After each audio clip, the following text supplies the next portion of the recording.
ಮಗ ಈಗ red Greece ಹೊಡಿತಿದ್ಯಲ್ಲ, benefit ಹೇಳಿದ್ರು ಕಪ್ಪು ಸ್ಮೂತ್ ಆಗಿರ್ತದೆ, ಟಾರು ಪಿಂಗೆಲ್ಲ ಕ್ಲೀನಾಗಿ ಹೋಗುತ್ತೆ grease. Main grease tar pin ಸೇರಬೇಕು, ಅದಕ್ಕೆ ರೆಡ್ ಗ್ರೀಸ್ ಅನ್ನೋದು. ರೆಡ್ ಇದಂತ ಇದೊಂದೇ ಚೆನ್ನಾಗಿದೆ ಅಂತ ಹೇಳಲ್ಲ, ಅದು ಚೆನ್ನಾಗೈತೆ. ಬಟ್ ಏನಪ್ಪ ಅದಕ್ಕಿಂತ ಥಿಕ್ನೆಸ್ ಕ್ವಾಲಿಟಿ ಚೆನ್ನಾಗಿ ಸ್ಮೂತ್ ಆಗಿರುತ್ತೆ ಅಂತ ಹೇಳಿ. ಸುಳ್ಳಿದು ಅದು ನೀರು ಹಾಕ್ತಾರೆ, ಇದು ಚೆನ್ನಾಗಿರ್ತದೆ.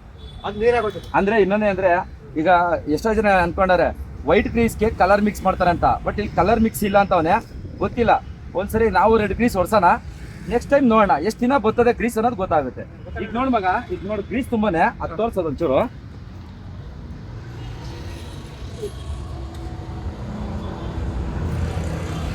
ಈಗ ರೆಡ್ ಗ್ರೀಸ್ ಹಾಕಿದ್ಯಲ್ಲ, ನೆಕ್ಸ್ಟ್ ಇನ್ನ 2 ತಿಂಗಳಲ್ವಾ, 2 ತಿಂಗಳು ಬಿಟ್ಟು ಬರ್ತೀವಿ.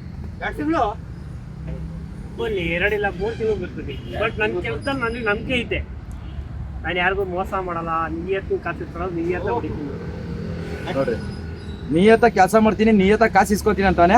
ನೋಡೋಣ. ಬೇರೆ ಇಲ್ಲ 100 120 ಐತೆ, ನಿಜ ಹೇಳ್ತಾ ಇದೀನಿ. ನನ್ನ ಹತ್ರ ಇಲ್ಲಿವರೆಗೂ 100 ರೂಪಾಯಿ, ಅದು 90 ರೂಪಾಯಿ. ಇದು 100 ರೂಪಾಯಿ, ಇದು 90. ಕಪ್ಪು 90. ನಾನು ಬೇರೆ ಕಡೆ ಬೇಕಾದ್ರೆ ವಿಚಾರಿಸಿ, ಇದು ರೆಡ್ ಗ್ರೀಸ್ ಎಷ್ಟು ಅಂತ 120 ರೂಪಾಯಿ.